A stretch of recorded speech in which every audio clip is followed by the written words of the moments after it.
It's Tuesday across North America and around the world, and you're listening to the worldwide Dino Costa radio experience on Sirius XM's Mad Dog Radio.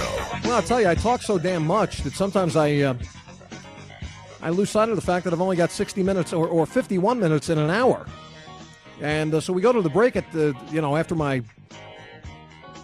Kaplan, I mean, my opening monologue lasted the entire first hour. Yeah, you went straight through. So listen, I lose sight of the clock sometimes, and I just get on these riffs, on these rolls, Kaplan, and and especially during an hour. By the way, can we change that going forward? Is there any way that we can? No, we're stuck with the three. What I mean to say is that because we're going to be on the air for the next 2 weeks, or the next week after this, and we're going to be getting on an hour sooner, can't we do something to adjust the clock in the first hour? No, because the show replays overnight. So what? It has to be there because the clock has to be set for overnight because you can't change it. It's terribly inconvenient for someone like me who loves to talk. Yeah. Hour number 2 on a, obviously I had no time for phone calls an hour. I don't think I gave out the phone number in the first hour. But I had no time for phone. Glad I didn't, Kaplan, because I didn't have any time for phone calls in hour number 1 as it was. Yeah, it worked out. Anyhow, it's 888-MAD-DOG-6, 888-623-36 and 46. Kaplan and Mendes are at the controls in New York City. And Mr. Joshua is here in the great state of Wyoming, USA, with yours truly. I said in the first hour I will not yield to, nor will Ryan Braun. And that story hold this show hostage for 4 straight hours. And beyond mentioning Ryan Braun in the first hour, Kaplan, I don't think I touched on Ryan Braun for a second in the first hour. And we'll get to Ryan Braun eventually. Again, I find a lot of hypocrisy in that whole thing, and that's a complex issue that needs to be really looked at far deeper than I think people are looking at it, because there's so much connectivity in other areas to the Ryan Braun situation in baseball. But I'll get to it. I've said on occasion here, I've said that Major League Baseball, if they want me to take their drug program seriously, that they've got to come up with a drug program that's got some teeth to it.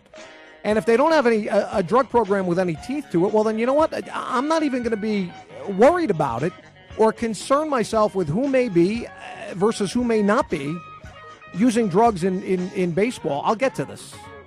We got a lot to discuss as far as all that is concerned. And so Art Monk is the latest to weigh in on the Redskins. Aren't you sick of this?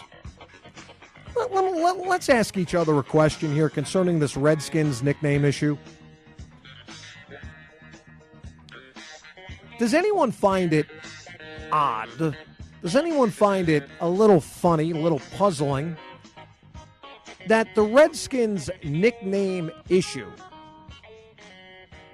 only became an issue, really, when Robert Griffin showed up?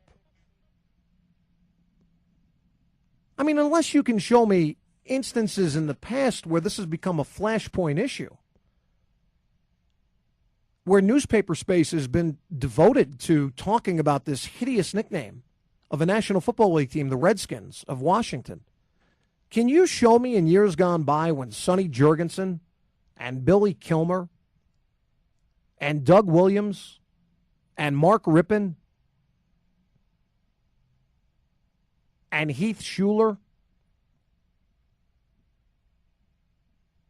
and any one of a number of Redskins quarterbacks over the years, can you show me an instance in which this became a focal point, the nickname of the team?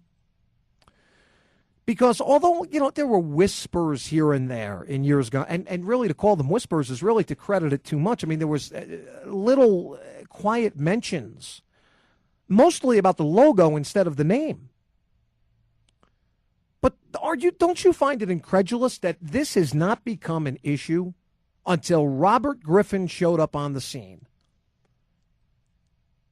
And the reason this became an issue the moment that Robert Griffin showed up on the scene is because the media insists that Robert Griffin somehow become an agent above and beyond his responsibilities as an employee, and a highly paid one at that, of the Washington Redskins and the primary core asset of their offensive engine, because they insist on placing him in a position as an agent of change. And, of course, this has backfired on the media, especially when the media found out that Robert Griffin is A, not a liberal, B, has conservative-minded thoughts both fiscally and socially, C, much to the chagrin of Rob Parker, formerly of ESPN, he married a white woman.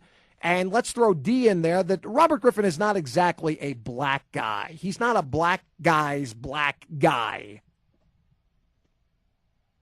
So the media doesn't know. They've been turned every which way by this Robert Griffin.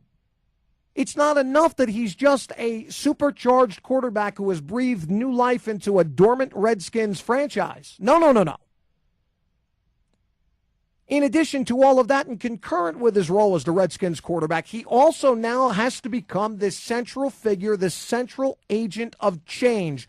Change as in he must speak up. He plays for a team called the Redskins, and apparently he doesn't even have a problem with it. More than that, not only does he apparently not have a problem with it, it doesn't even appear as though Robert Griffin, during his daily activities, day by day, recently married, it doesn't appear that Robert Griffin even thinks about the fact that he plays for a team called the Washington Redskins.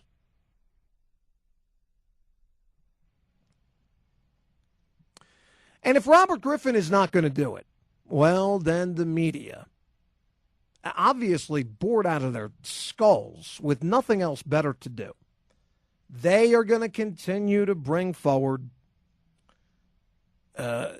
the Redskins issue as something that is freaking people out across this country.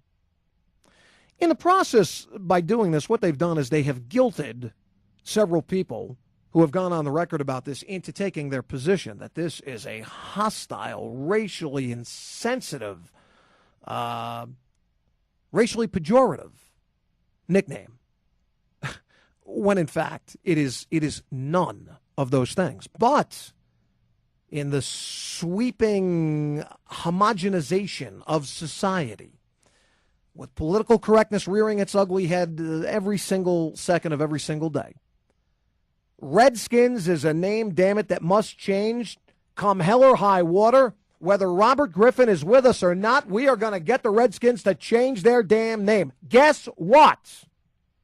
Rest of the media. It's not going to happen. It's not going to happen. Daniel Snyder, God bless this man, if for anything than staying steadfast within this particular defense of this particular issue. The owner of the Washington Redskins has never given any thought to changing the name, says he will never give any thought to changing the name, and as long as Dan Snyder owns the Washington Redskins, well, damn it, you know what? You can take the nickname and you can memorize it or delete it from your memory as much or as little as you want to. But the name of the team will be staying the Washington Redskins, and proudly at that.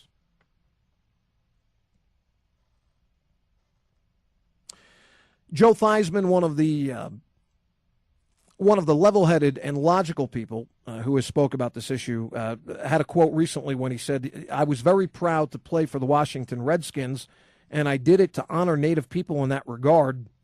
The Associated Press picked up on this story recently with Art Monk going on a Washington radio station, Washington, D.C. radio station. He was on WTOP early this morning, and I'll let you hear what he said, but here's Theismann, who said he was happy to play for the Redskins, proud to do it, honored the Native people in that regard. Also, Jeff Bostic, who, offensive lineman, formerly played for the Redskins, says that there was no negative connotation in the name. There is no negative connotation in the name. It's amazing to me, Mr. Joshua, that we're even speaking about this. This tells you how far, how fast, how deplorable, how pathetic the sports world has become when this is an actual issue that this is contentious, that this is somehow dividing. And the fact is that it's not contentious. It's not dividing. But the media will continue to craft this, project it, and spit it out there to the public in newspapers, magazines, and on radio shows as though it is ultra dividing. As though it is such a polarizing topic that people are divided to the left and to the right nearly on a 50% basis. Bullshit. It's not even close to being representative of what is factual. And what is factual, and I mentioned the AP that picked up on this story, especially with Art Monk saying what he said on WTOP. I'll let you hear the comments in just a second. But the media, couching and phrasing this, that Art Monk says the Redskins should at least consider changing the name of the team, especially since many Native American tribes want them to. The fact of the matter is that is a complete and total falsehood. It is an outright lie. It is reckless and irresponsible journalism, something that seems to pervade journalism on an everyday basis in this day and age. The fact of the matter is that the story would have been accurate to say Art Monk believes the Redskins should at least attempt to think about changing the name of the Redskins, even though many Native American groups don't give a rat's ass one way or another whether or not the team stays the Redskins or not. That's what it should say, but it didn't. And as you'll hear here is Art Monk being group think tanked into being brainwashed, being pulled into the reservoir of a few who think that the Washington Redskins is an outright, blight across not only the National Football League's landscape, but across society in total. Here's Art Monk this morning on WTOP Radio in Washington, D.C. As an African-American, we are all sensitive to the nicknames that we've been tagged with over the years. And if the Native Americans... Stop the tape. Stop to hear it. Now, listen, I have not heard this. I read the quotes. For instance, I've got the DC Sports blog here in front of me in my studio, so I read the quotes, and none of this has anything to do with African Americans. None of the quotes that are listed here, at least in the story that I have here in the studio, have anything to do with the word African Americans. But Art Monk conveniently now lumps in his color and I guess African American, see black issues, societal attachments to the Redskins nickname. Excuse me, Mr. Monk, but along your can I hear that again before I tell you to stop the tape? Start it from the beginning. Go ahead. As an African American, we are all sensitive to the nicknames that we've been tagged with over the years. Okay, stop the tape there. Now, and we've been through this before, who has been most responsible in modern day America for applying as Art Monk said, the nicknames to the, and I'll use his verbiage, the African American people? Who has mostly been responsible for that? Perhaps Mr. Monk wants to look inward at his own people of his own skin color before he starts condemning subtly, indirectly, the rest of everybody who is not African American. This bullshit continues, this yarn continues to be spun by people, mostly African American, high visibility people. When they start talking about nicknames and the applyment of names and so on and so forth, listen, why don't you, in your own culture of your own environs, in your own neighborhoods, in your own peoples and your own places, why don't you first seek to do something about the nicknames because what Art Monk is inferring here, and this enrages me, this stuff, is he takes this issue and places it at the feet of who? Of white Americans. It's not enough for him to talk about how he thinks that the name should seriously be considered for a change, the Redskins nickname. He also has got to lump in African-American sympathies, and he incorrectly and disingenuously along the way places the hot potato into the hands of who? Of white people. From the beginning, again, Art Monk on WTOP in Washington, D.C. earlier today. As an African American, we are all sensitive to the nicknames that we've been tagged with over the years. And if the Native Americans feel like Redskins or the Chiefs or whatever other name is offensive to them, then who are we to say, no, it's not? And so, I think at least needs to be taken into consideration. And whether the Redskins do that or not, I don't know. But for me, I would say, yes, it needs to be seriously considered. Okay. What are your... Shame on Art Monk. Shame on Art Monk. shame on Art Monk for tying it. Listen, you want to have an opinion one way or another? Go ahead. I think it's a politically expedient position that he's taking. It keeps him away from the hot flame that burns sometimes around this issue. He appears to be like a swell guy. He's a good guy. He's on the right side of the political consciousness, if you will. But at the same time, he's got to take, in other words, what is Art Monk meaning to say here, Mr. Kaplan? Is he meaning to say that because perhaps that niggas or niggers is a word that is applied to black people, that because of that, the Redskins, and he is sensitive to that because of that the Redskins and people who want the name of the team to change, that this should be considered? Is that why? Yeah, and all. Am I reading that correctly? I'm talking about the first several things that he said. I'm talking. Let's play the tape from the beginning here, and I want to know if you think I'm on the path of righteousness here when I'm considering what Art Monk said from the top again, and I'll tell you when to stop it. Go ahead. As an African American, we are all sensitive to the nicknames that we've been tagged with over the years. Stop the tape. Okay, so he says that as an African American, we're all sensitive to the nicknames that have been applied to us throughout the years.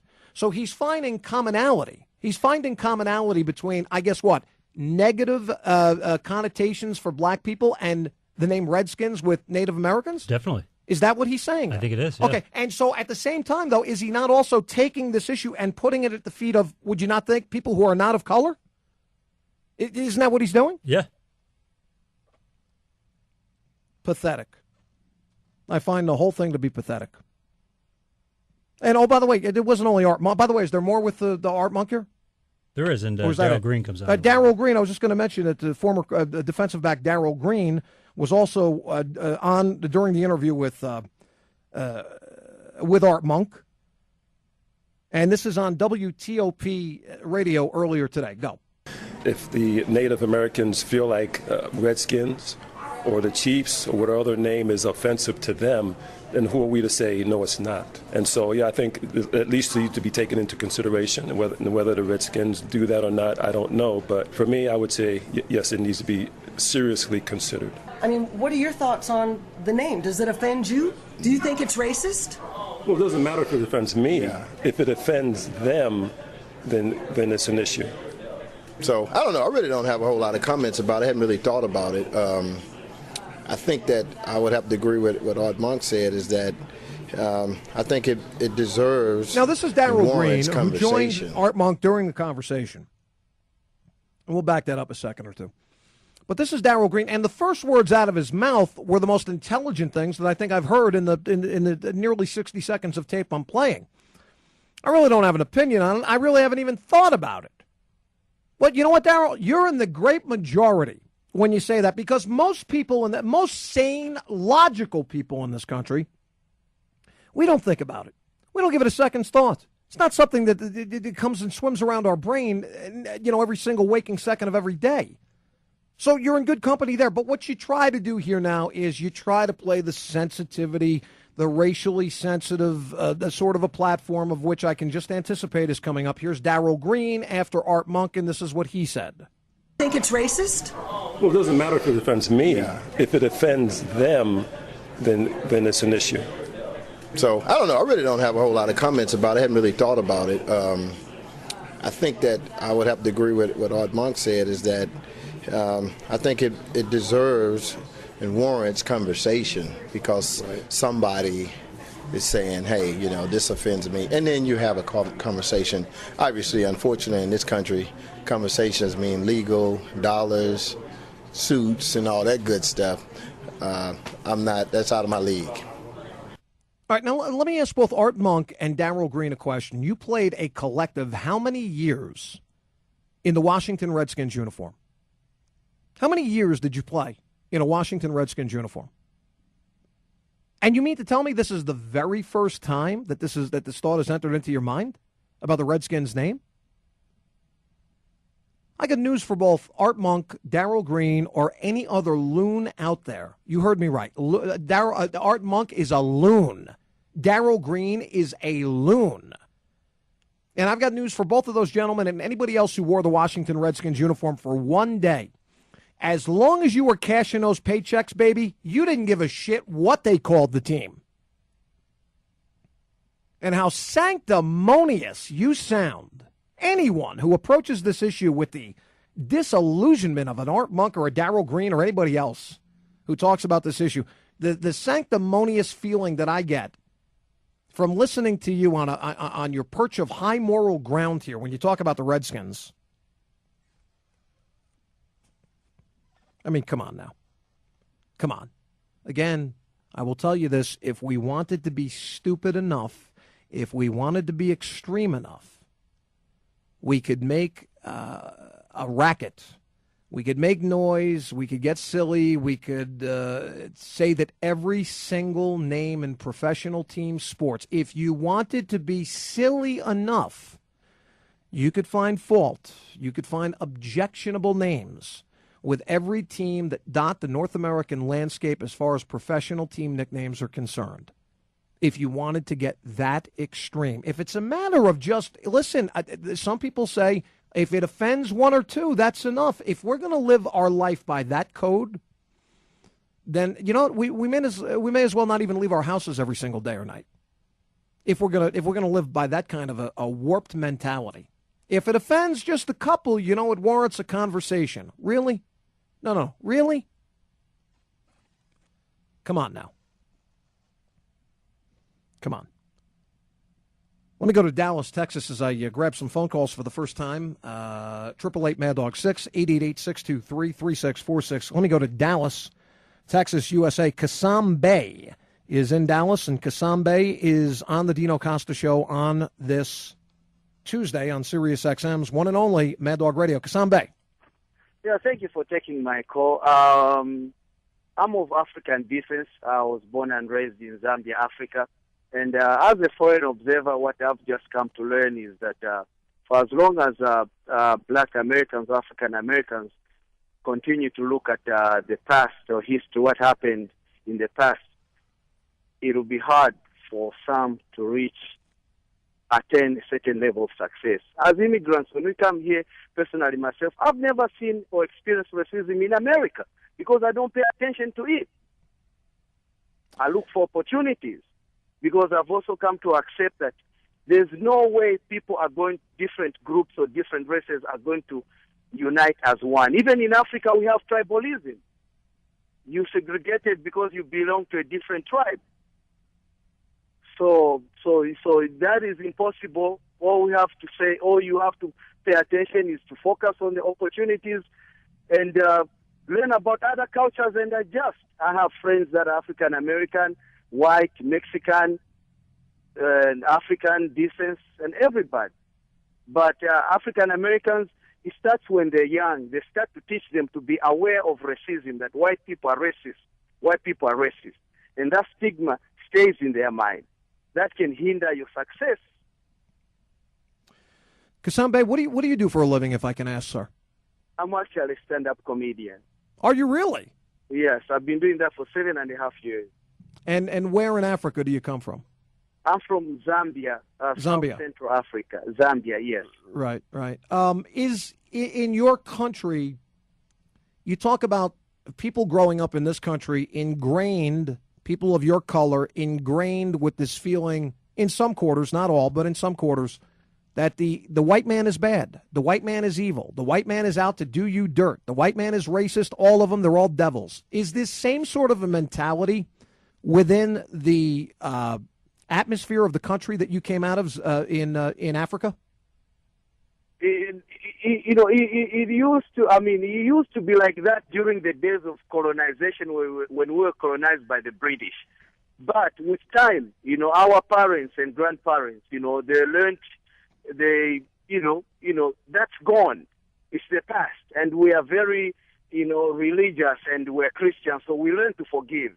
And we've grown past that colonization. Zambia is the first country in Africa to have a white vice president. The current vice president is white, Guy Scott. He was of British descent. His parents were British. Right.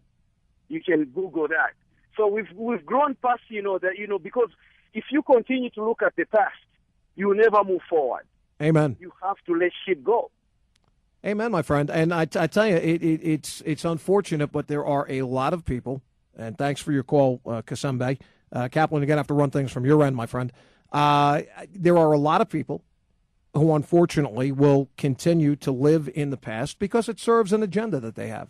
It's convenient to continue to live in the past. Now, listen, there are different forms of living in the past. There are things that you have trouble getting over, memories, personal things of that nature. But in terms of this specific thing that Kassam Bey was talking about, I couldn't agree with him anymore. You know, listen, this is, as I like to tell people all the time, it is. What is today's date, Kaplan? I'm sorry. What is today's date? It's July 23rd. It is July the 23rd, and the year is 2013. Okay, this is not July 23rd in the year 1951. This is July 23rd in the year 2013. And I'm not alone in feeling as though I'm getting tired. I have always been tired of the people, as I'm trying to get the AP back up here at the same time. No, we can't get on. So, Kaplan, it's on your end. You're going to have to tell me who's on the phone. But I'm tired of the people who continue to live in the past and will not recognize the fact that there is more equal opportunity, if not more opportunity in this day and age for so-called minorities than there are for white people in America today.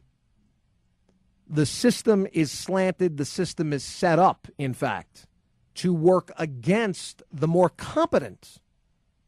The system is structured and set up to work against not only the more competent, but the more qualified. And to argue against that premise is to live in a fantasy world of which I just can't recognize. Mr. Kaplan, who do I go to now? Justin, Charlotte. Let me go to Charlotte, North Carolina. Here's Justin on the Dino Costa Show, Hour 2 on a Tuesday. Justin. Dino, good to talk to you, man. It's been a while. Yes, sir.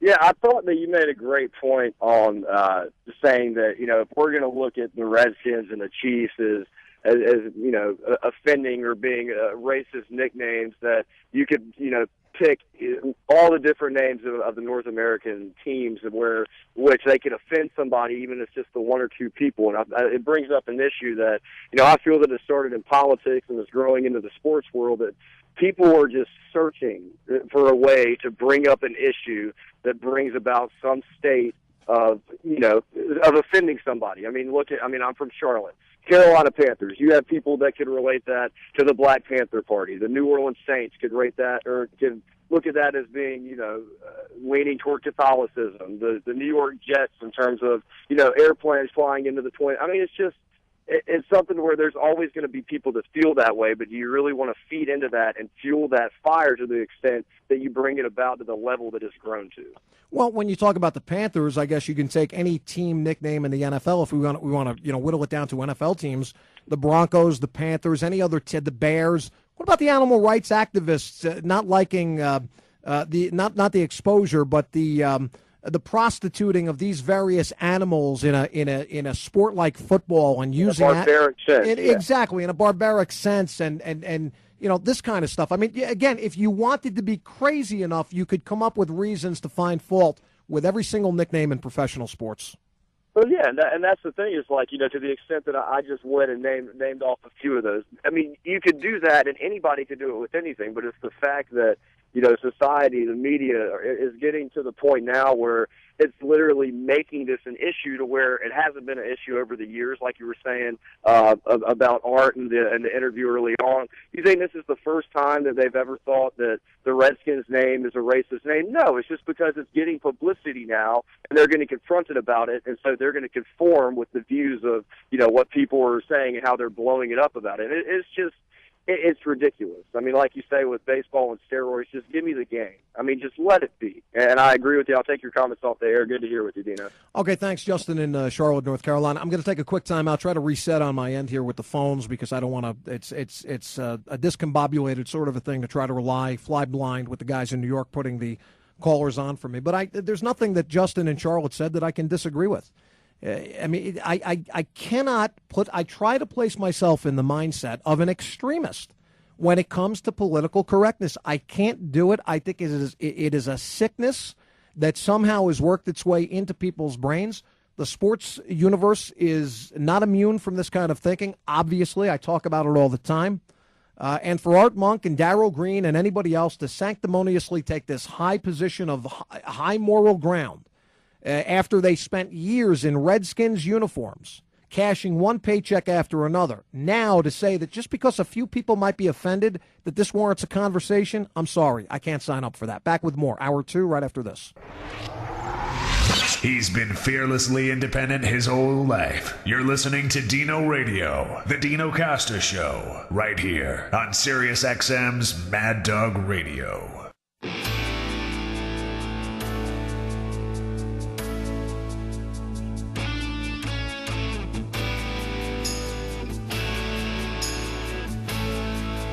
Dino Costa. When you absolutely and positively need sports radio done right. The Dino Costa Show, only here on Sirius XM's Mad Dog Radio.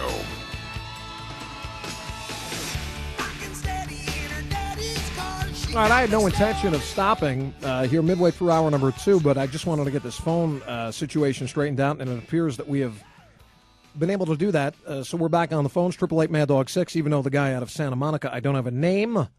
We'll get that taken care of here in just a second and go to this gentleman as soon as I do have a name from Santa Monica. David is there. He's on the Dino Costa Show, Hour 2. Hello, David. Dino, I'm sorry. I'm very offended by you and your comments. I find you to be a little bit of a racist. And I just feel like you don't understand how the African American go through. And if they're offended by this, then they have to be right. So I see where you're going here, Dave. Yeah, you're right. If somebody is offended, it's a terrible connection, by the way. If someone's offended, right? You're right. I am a racist. I admit it. I'm coming clean here on the show today. Mark it down on Tuesday, July 23rd. 2013, Dino Costa admitted, conceded, and acknowledged on the air that I'm a racist. Absolutely. My jig is up. I have been exposed. Absolutely. Teddy's in Ottawa, the capital of Canada, and he's on the Dino Costa Show, Mad Dog Radio, on this Tuesday. Hi, David. Teddy, excuse me. Yes, Ted. Dino, how are you doing, buddy? I love your show. Thank you, Ted. Listen, I got a problem. I'm a big hockey fan up here, okay, but I'm also a Christian, and I'm wondering, should I be offended by the fact that once in a while my team has to go up against the Devils from New Jersey? That's a big problem, isn't it? Yeah, I think it's a serious problem, and a lot of us up here, we struggle with that. If I were you, I'm not sure how to deal with it. Well, I'll tell you, I was just thinking about how to remedy your problem, and that would be whenever the Senators play the Devils in New Jersey or in Ottawa when they come to the Senators rink, just refuse to watch the game, to even admit that there's a game that's going on. Well, I've tried that, but someone else ends up sitting in my seat, and oftentimes they're wearing a Devil's costume or something preposterous. Well, what I'm saying is don't go to the games. That's all. Don't go to the game. Believe me, whenever I go see my team, I go down to the Pepsi Center and see the Avalanche. I mean, to put on my Avalanche jersey. I mean, do you know what it takes to put on the Avs sweater to go in to see the Avalanche play at the Pepsi Center in Denver? Okay, do you know what happens during a real-life avalanche? Do you know that entire towns have been wiped out? Do you know that people die? I mean, when somebody is on the side of a mountain and hears someone scream, "Avalanche!" it's usually not time to throw a party, okay? But I just to simply put on the Avs, I don't know how. Listen, Nathan McKinnon was the number 1 pick in the draft this year. I don't know how that kid ever put on the Avalanche jersey, standing at the in New Jersey this year for the first round of the NHL draft when they handed him the jersey. How did he put it on? You know how many people died in avalanches around the world? I mean, come on. And to prostitute in such a barbaric sport like football, a dolphin on the side of the Miami. I mean, where's PETA here? The Panthers, the Bears, the Broncos, The poor little Seahawks on the side of a Seattle. I mean, what are they doing? What are we thinking here? What, Seattle Football Club just won't work? Denver Football Club? Get rid of the Broncos nickname while we're at it.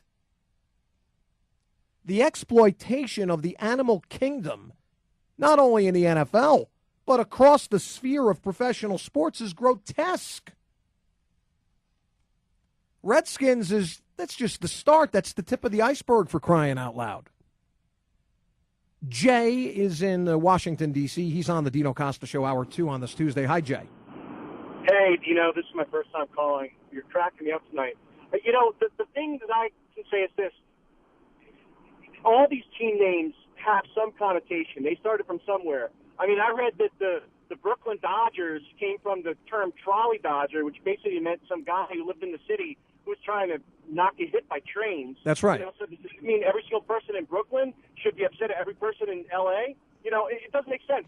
I mean, the Canucks, you know, that's a disparaging word against Canadians. But, you know, the funny thing is, about 20 years ago, this guy at the Smithsonian, who's like this world-renowned Algonquian, I don't know, person, whatever, and he knows the language. And he looked up what Redskin, where it came from. And it actually came from an actual Indian chief in Ohio was the first one who used it in a document saying how they were not going to war against the Whiteskins and the Redskins. So, just say, you know, but the thing is, I don't know any single person here in Washington, D.C., who looks at the word Redskin as anything other than admiration or love or just total team unity or tradition. Of course. You know, of course, but the majority somehow in this country, if not around the world, the majority has been outshouted by the minority. And you know what? Here's the thing. You said to yourself, well, I mean, somebody's paying attention to this because it's in the news. Yes. You see, and those that are pushing this agenda, they have nothing better to do with their lives. So they wake up in the morning, and until they hit the pillow at night to finally close their eyes and go into more disillusioned dreams that they obviously have, this is the only thing that they think about. Rational, sane, logical people, we go on with our days. We don't even think about this shit. But these warped individuals, they've got nothing better to do. This is what it's all about. And forget about finding them a new stadium location or a new stadium in total out in the Bay Area. Forget about that. Somebody talked to me about changing the nickname of the Oakland Raiders. Okay, skull and crossbones, the eye patch, the pirate. Do you know, Kaplan, do you know how many people pirate raiders killed? Too many. I mean, come on now. You know, what if I did, you know, search back in my family lineage and I found out that somewhere, you know, 7 or 8 of my family members back in the 1700s, whatever, were slaughtered by raider pirates. You think I want that every time I hear Oakland Raiders, Kaplan, I'm gonna bug out thinking, my goodness. Yeah, come on, it's an offensive name to you.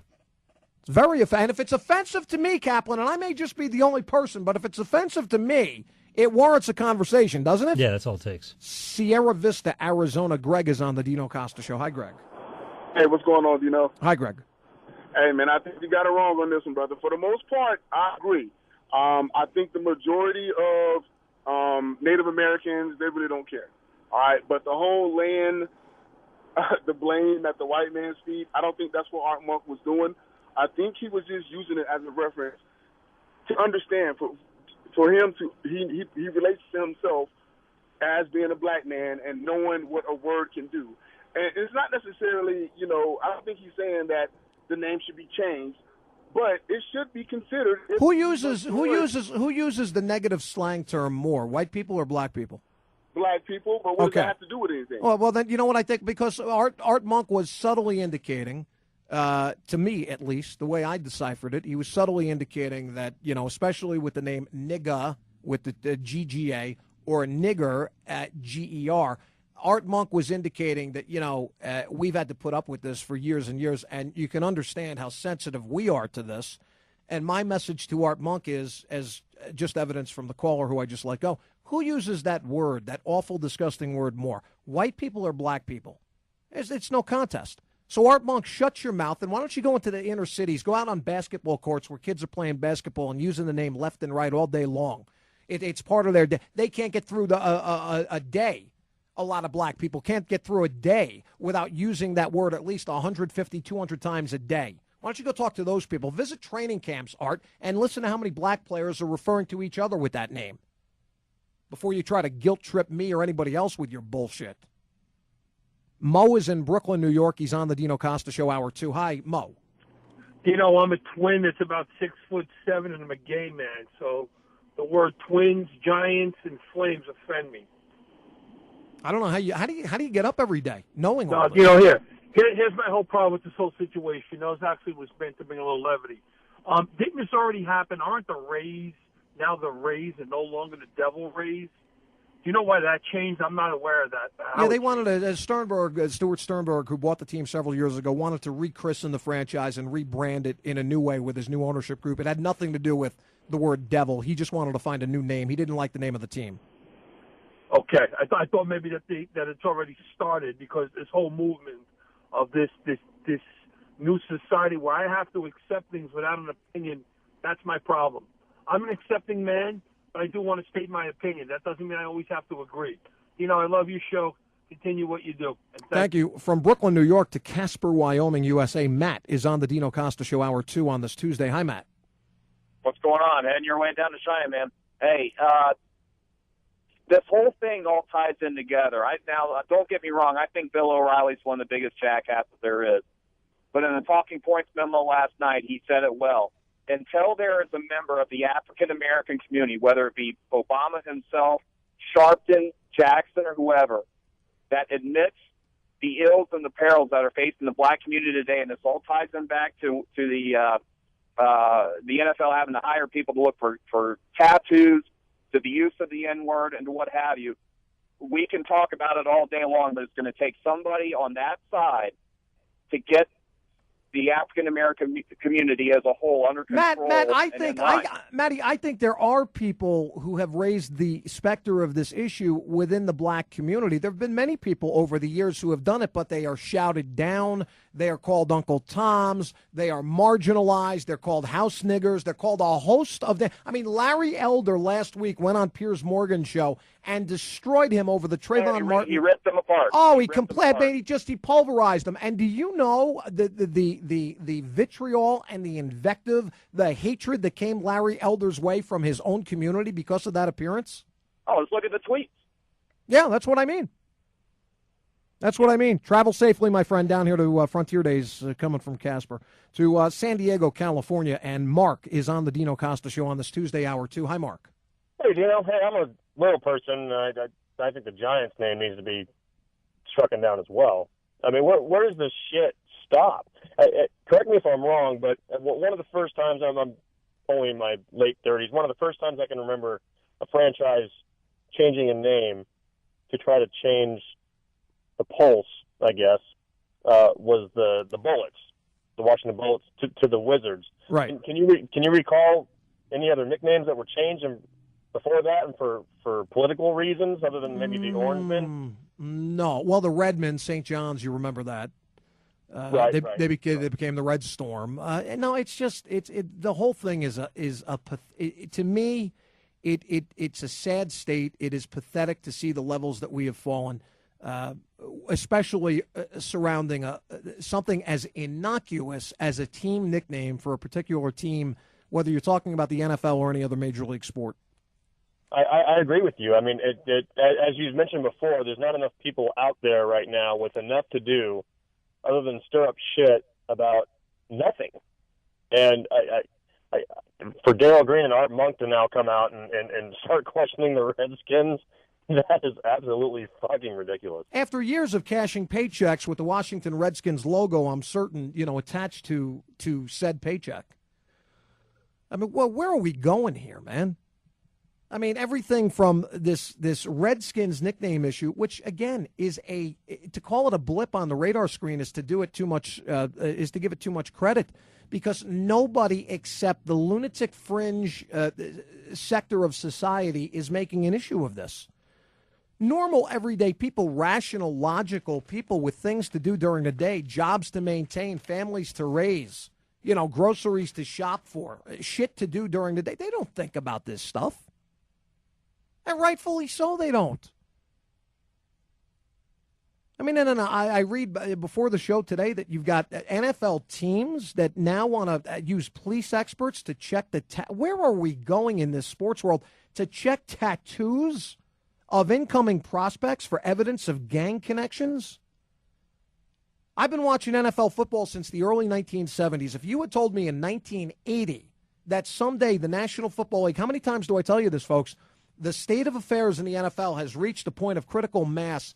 And if you had told me in 1980 that on July the 23rd, 2013, I would be a talk show host and I would be presiding over a national radio show in which I would be talking about NFL teams using police experts to discern tattoos on certain players, I think I would have responded by telling you I don't think there'd be an NFL in 2013 on July the 23rd if that's the state of affairs in the National Football League. Robert's in Tampa, Florida on the Dino Costa Show, Hour 2 on this Tuesday. Hi, Robert. Robert, are you there? From Tampa, Florida to TJ in Cincinnati, Ohio, USA. Hi, TJ. What's going on, Dino? Hi, TJ. Hey, I just want to talk about that. The funny thing about it is, like you just had said, in that the people that it would quote-unquote wink-wink affect that name aren't even saying nothing about it. It's people of a different race. And for this to be an issue brought upon, it's just by them, it just shows you how bored they are or something. I mean, you can't come up with something else to think about or talk about. You got to start a race war. I mean, don't we already have enough of that going on right now? And here's another thing that bothers me about America. Okay, you were born in America. You were born of American parents in the United States of America. No matter what color you are, white, black, pink, purple, you are actually, to me, I consider you an American. I'm not going to call you a white American. I'm not going to call you an African American. I'm not going to call you a German American, a European American, or whatever. And everybody wants to go back and say, well, the roots of where you come from. A lot of the black people that you see today, okay, if you're going to call anybody anything, you call someone white or black, right? Does anybody get offended by that? No, they do not. No, they don't. No. So if you meet a black person today, my buddy, I don't know, make somebody up, Thomas, and he lives in my apartment complex, and I walk up to him and I call him an African American. I'm ignorant for saying that. You want to know why? He is not of African descent himself. He personally is not born. He was not from Africa. He is not of Africa. His ancestors are. So he is actually an American. So wake up, America, and get it right. If you're born in the United States, you're American, and they're white, black, pink. It doesn't need to be called out. As far as the Redskins go, it's part of history. It's never bugged anyone before. So why has it got to bug anybody now? Well, and again, as I said in the first hour, TJ, I mean, this has only become an issue since Robert Griffin has become the quarterback. Why? Because he has got to be used as a social agent of change by the manipulative media. That's why. And to his credit, if there's any other extra incentive to root for Robert Griffin, as far as I'm concerned, as a non-Redskins fan, it is in that Robert Griffin has told the rest of the mainstream media to go pound sand and to leave him alone. He's the quarterback of a team called the Washington Redskins. It's not up to him to determine what the name of the team should be. And for those who may argue in your face that, the name is a racial pejorative, really, how you should answer these people is asking, when was the last time you heard the name Redskins applied in a racially pejorative sense? When is the last time a Native American, by the way, we see Native Americans every day, I'm sure. When was the last time a Native American cut you off in traffic and you rolled down your window and you said, "You fucking Redskin"? When's the last time you did that? Probably never. Adam's in Saskatchewan, Canada. He's on the Dino Costa Show. Hi, Adam. Hey, Dino. Now, I'm a huge animal rights activist, and each and every year there's thousands of dolphins who are killed by illegal poaching, and I find it absolutely disgusting and offensive that a team in Miami glamorizes the name of dolphins. How absurd does that sound? Total exploitation of the dolphins, part of the animal and aquatic community. Absolutely. Bears, Broncos, Seahawks, Cubs. Oh, my goodness. You know, and by the way, if Redskins is a racial pejorative, is Chiefs not a racial pejorative as well? Huh? I'm sure that you probably can argue that you've called somebody a chief a hell of a lot more many times than you've ever referred to somebody as a Redskin, especially in a racially pejorative way. You people are sick and twisted. You need psychological help quickly. 2 hours.